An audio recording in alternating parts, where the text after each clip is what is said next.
सास बहू का झगड़ा। अनामिका की सास पुष्पा अपनी बहू को कुछ खास पसंद नहीं करती थी और इसीलिए दोनों सास बहू में आए दिन झगड़ा होता रहता था। सास बहू के झगड़े के चक्कर में अनामिका के पति मोहित की जिंदगी मुश्किल में पड़ गई थी। बेचारा बार बार माँ और बीवी के झगड़े को सुलझाता ही रहता था, लेकिन दोनों समझने का नाम नहीं लेती थी। वैसे तो सब कुछ ठीक ठाक चल रहा था, लेकिन एक दिन अनामिका और पुष्पा के अंदर जोरदार झगड़ा हुआ और बात कुछ इस तरह थी। बहू, मैंने तुम्हें कल अपनी एक साड़ी धोने के लिए दी थी। हाँ मम्मी जी, वो साड़ी धोकर मैंने आपकी अलमारी में रख दी है। उसी की बात कर रही हूँ मैं। जरा देख तो, इस साड़ी को देखकर किसी भी तरह से लगता है ये धुली हुई है। अरे मम्मी जी, मैंने आपकी साड़ी वॉशिंग मशीन में अच्छे से धोकर सुखाकर आपकी अलमारी में तह बनाकर रखी थी। आपके तो नखरे खत्म ही नहीं होते। अरे कैसे बात कर रही है मुझसे? मेरे नखरे? अरे मोहित, जरा ये देख तो, ये साड़ी धुली हुई लग रही है क्या? अरे मम्मी, जब अनामिका कह रही है कि उसने साड़ी धोई थी तो मान लो ना। हर बात पर झगड़ा करना जरूरी है क्या? क्या है ना मोहित, तुम्हारी माँ को तो मेरे हर काम में नुस्ख निकालने की आदत पड़ गई है। जब तक दो चार खरी खोटी सुना नहीं लेती ना, इनका दिन नहीं निकलता। अरे चुप कर, बहू होकर मुझे जवाब देती हो। एक तो गंदे कपड़े उठाकर अलमारी में रख दिए, ऊपर से कैंची की तरह कचर कचर बोली जा रही हो। अरे मम्मी जी, आपको समझ में नहीं आता क्या? मैंने साड़ी धो कर रखी थी, धो कर रखी थी। तो फिर इतनी गंदी क्यों लग रही है? अब मुझे क्या पता मम्मी जी, आप इस पर इस तरह तेल और घी की चिकनाई के दाग लगाकर लाएंगी तो ये मेरी जिम्मेदारी थोड़ी ना है। अरे तो हाथ से धोना चाहिए था ना। मैं आपकी बहू हूँ, नौकरानी नहीं जो एक कपड़ा रगड़ रगड़ कर हाथ से धो दूंगी। आपको पहननी है तो पहनिए, नहीं तो रख दीजिए। तुझे तो मैं अच्छी तरह बताऊंगी, मुझे जवाब देती है। एक दिन सुबह के वक्त, अरे अनामिका, मेरी व्हाइट शर्ट कहाँ है? आज ऑफिस में बहुत बड़ा प्रेजेंटेशन है और मुझे वो व्हाइट शर्ट पहन कर जाना है।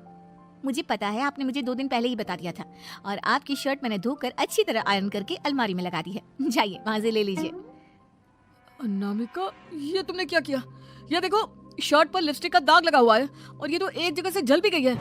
नहीं नहीं मोहित, ऐसा नहीं हो सकता। मैंने तो तुम्हारी शर्ट ठीक से इस्त्री करके अलमारी में लगाई थी। तो फिर ये जल कैसे गई अपने आप? अलमारी में लटके लटके थोड़ी ना जल जाएगी। पर मोहित, मुझे अच्छी तरह याद है। देखो, अपनी गलती को छुपाने की कोशिश मत करो। और अगर शर्ट जल भी गई थी तो तुम्हें पहले बताना चाहिए था ना। मैं नई शर्ट लेकर आ जाता। अब ऐन वक्त पर शर्ट कहाँ से लेकर आऊं? मेरा इतना इंपॉर्टेंट प्रेजेंटेशन था, सब खराब हो जाएगा। अरे बेटा, क्यों परेशान होता है? ये देख, मैंने तेरे लिए पहले से ही एक नई व्हाइट शर्ट ला कर रखी है। लेकिन मम्मी, आप मेरे लिए व्हाइट शर्ट क्यों लेकर आई? अरे मुझे पता था तेरा प्रेजेंटेशन होने वाला है और अपने इस बहू पर तो मुझे बिल्कुल भी भरोसा नहीं। क्या पता मेरी साड़ी की तरह तेरी शर्ट भी गंदी करके रख देती। और देख, वही हुआ ना। बेटा, सारी टेंशन छोड़ और ये नई शर्ट पहन कर जा। थैंक यू मम्मी, आज तो आपने बचा लिया मुझे। कुछ दिनों के बाद, अरे अनामिका, जानती हो, ऑफिस में मेरा जो दोस्त है ना अमर, आज उसका बर्थडे है और उसे तुम्हारे हाथ का चॉकलेट केक बहुत पसंद है। थोड़ा सा बनाकर टिफिन में रख दो ना प्लीज। हाँ हाँ क्यों नहीं, मैं बहुत अच्छा केक बनाकर आपके दोस्त के लिए रख दूंगी। तुम्हारे हाथ का खाना खाकर तो वैसे ही मेरे ऑफिस के सारे लोग इतनी तारीफ करते हैं, क्या बताऊं। आप प्लीज एक अच्छा सा केक और बना दो, मेरी तो ऑफिस में शान बढ़ जाएगी। अनामिका केक बनाने के लिए रख देती है। पुष्पा चुपचाप जाकर उस पर ढेर सारा नमक डाल देती है। देख अमर, तेरी भाभी ने तेरे लिए चॉकलेट केक बनाकर भेजा है, तुझे बहुत पसंद है ना? यार तू बहुत किस्मत वाला है, भाभी इतना अच्छा खाना बनाती है और साथ में केक भी। वैसे भाभी को थैंक यू बोलना। थैंक यू बाद में, पहले तो ये केक खा कर देख, बहुत मेहनत से बनाया है अनामिका ने।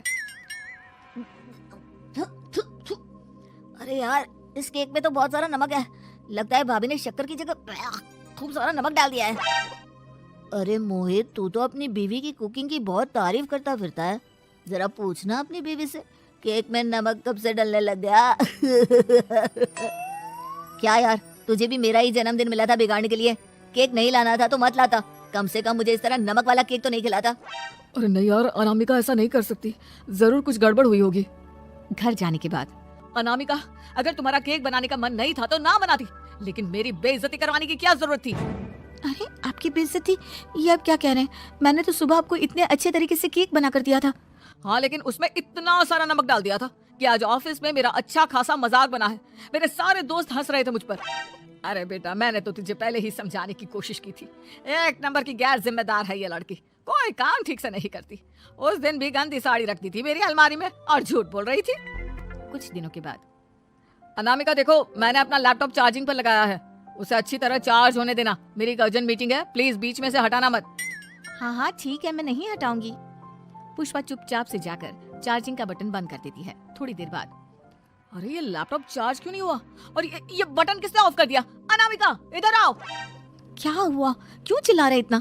अनामिका मैंने तुमसे कहा था ना, मेरा लैपटॉप चार्जिंग पर लगा हुआ है, मेरी अर्जेंट मीटिंग है। तुमने इसका स्विच ऑफ क्यों कर दिया? अरे मैंने ऐसा कुछ नहीं किया, मैं क्यों स्विच ऑफ करूंगी? कुछ दिनों से देख रहा हूँ अनामिका, तुम मेरा हर काम बिगाड़ देती हो। देखो ये अच्छी आदत थी, कम से कम तुम्हें इस बात का तो ध्यान रखना चाहिए था कि मेरी कितनी इंपॉर्टेंट मीटिंग थी। अब क्या करूंगा मैं? आई एम सॉरी मोहित, लेकिन सच में मैंने जानबूझकर कुछ नहीं किया। अगर जानबूझकर नहीं किया तो क्या सब कुछ अपने आप हो जाता है? कभी मेरी शर्ट जल जाती है, कभी केक में नमक डल जाता है। आप मेरी बात क्यों नहीं सुनते? मैंने जानबूझकर कुछ नहीं किया। फिर से वही बात। अरे कितनी बार तुम्हें समझा चुका हूँ, इस तरह मेरा काम बार बार मत बिगाड़ा करो। तुम जानती हो मुझे कितनी प्रॉब्लम होती है। ऑफिस में तो पहले ही बेइज्जती करा चुकी हो, और अब ये मीटिंग, ये भी मेरे हाथ से निकल गई। अनामिका की समझ में कुछ नहीं आता कि आखिर उसके साथ ये सब क्या हो रहा था और क्यों हो रहा था। फिर कुछ दिनों के बाद मोहित अपने ऑफिस से कुछ फाइल लेकर घर आता है। अनामिका, ये कुछ फाइलें हैं, इन्हें संभाल कर रख दो, और प्लीज इस बार ध्यान से, कोई गड़बड़ी नहीं होनी चाहिए। नहीं मोहित, कोई गड़बड़ी नहीं होगी।